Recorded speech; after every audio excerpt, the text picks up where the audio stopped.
Ćao društvo, danas za vas isprobavam najnoviji make-up trend koji sam našla na Instagramu, a to je poseban način za nanošenje tečnog pudera, uopšteno od podloge. Kažu da je ovo najbolji način na svetu, da strava radi, ne znam, ajmo da probamo zajedno, odnosno ja isprobavam i onda ću vam reći da li je zaista toliko dobro ili da se ne zamajavate sa ovim. Koja je razlika između ovoga i običnog načina nanošenja šminke? Kada se normalno šminkate, naravno odradite celu negu lica, pa onda stavljate primer, tečni puder, korektor i na kraju setujete lice.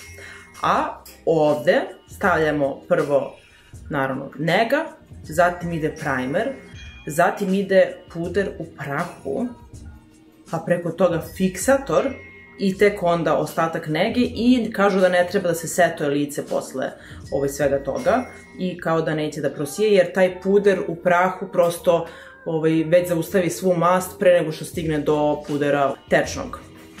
To trenutno imam na licu i vidjet ćemo u narednih par sati da li će da radi posao, da li ću da prosijam i mislim kako će to da izgleda uopšte, nemam ni predstavu.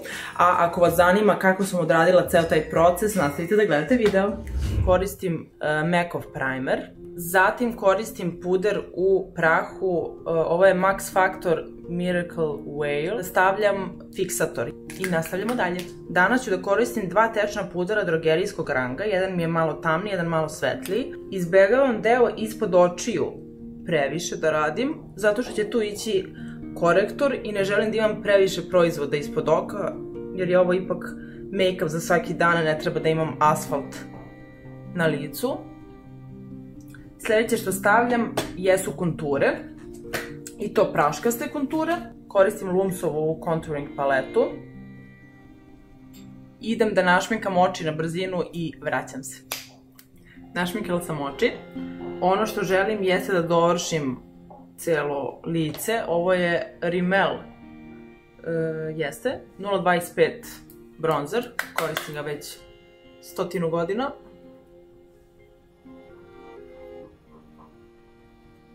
Zatim rumenilo. Stavit ću ovo Wet n Wild Pearlescent Pink. Za sam kraj, naravno, neizbežna stvar, a to je highlighter. Master Chrome, moj možda omiljeni highlighter drogerijskog ranga. Prelepo si je. Malo na nosić. Malo na vrh usana.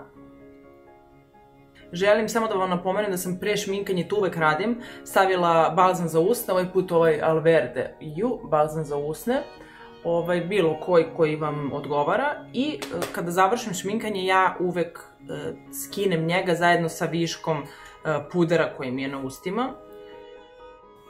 I taman onda odradim lagani peeling jer na njemu i dalje ima tog balzama.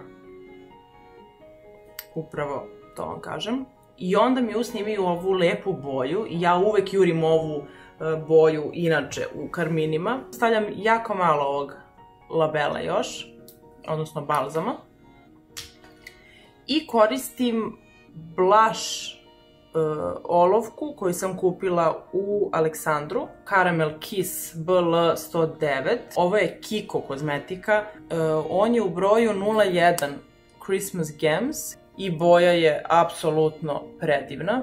Zatim dodajem malo ovog Essence Carmina This Is Me u broju 07 koji ću da stavim ovde na samu unutrašnjost. I to bi bilo to. Ok, za sada mi se jako dopada kako ovo izgleda na licu. Potpuno je sjedinjeno, ne osjećam se kao da imam mnogo proizvoda, lice mi nije masno, znači baš dobro, nisam ništa setovala. Tako da vidjet ćemo kako će se ovo sve pokazati za par sati, odnosno ja ću vam se javiti već u roku od vrlo brzo. Za sada su prošla 4 sata od kako imam ovu šminku na licu i moram da priznam da sam oduševljena. Znači, bukvalno nije mrdnula, nisam masna, ne sijem se, sad ne znam, mislim, bukvalno super izgleda. Ništa nisam dirala. Hajde vidjet ćemo malo kasnije šta će se dešavati. Ali jako sam zadovoljna, mislim, baš mi se sviđa. Ovo ne moram možda ni da se tapnem ni ništa slično. Ja sam odlučila da ovu šminku stavim na najveći test ikada. Idem na trening sa njom. Vidjet ćemo kako će izgledati posle treninga. Da li će to biti toliko kritično ili će biti ovako dobro. Ali posle 4 sata da ja nisam morala čak ni da se tapnem, to je prijetno iznenađenje.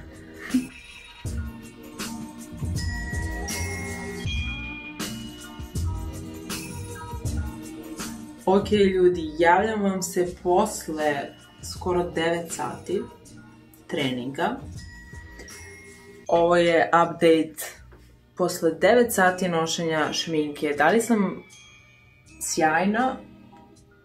Nekoliko bi trebalo da budem, rekla bih. Uzmite u obzir to da sam trenirala, ali nekako uopšte nije, znači osjećaj na licu mi uopšte nije pretežak. Mislim, posle 9 sati verovatno je normalno da mi se neki deo lica sija, ali je ovo toliko minimalno.